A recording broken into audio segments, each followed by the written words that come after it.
But there's more to this lake and this boat than meets the eye. And knowing the history of it all makes the view even better. And if you don't mind, I'd like to share some of my favorite stories I learned traveling these waters. This entire experience is inspired by the golden age of showboating, lasting from the 1870s to the 1920s, when grand floating theaters traveled the Mississippi River, the Ohio River, and other American waterways, often launching from ports right here in Missouri. Silver Dollar City Showboat carries on that tradition. Back in the 1800s, you'd hear a showboat coming before you'd see it. The sound of the steam-powered organ echoing through the hills. Reached a small town with good music. It was quite an opportunity, as most people have never actually seen inside the theater. And a real working showboat, as you can see today, is a sight to behold. They are truly floating palaces.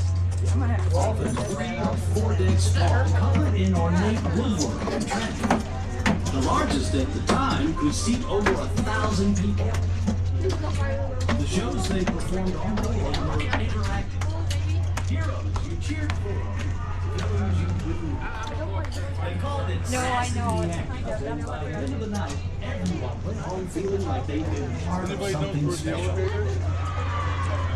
The cabins on board were named after states like Texas, Kentucky, and Missouri, so passengers could remember where they slept. And that's where the word stateroom comes from. Steamboat pilots were some of the most skilled workers on the river. They had to memorize every bend, every sandbar, every depth, over 1,000 miles of waterway that could change with the season.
Who'd already crossed the Appalachians and kept pushing west.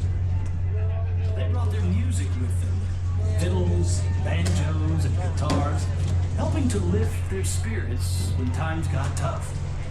They found beauty here in the Ozarks, but it wasn't easy living. The soil was thin and rocky, so they adapted. They mined lead. They cut timber for railroad ties.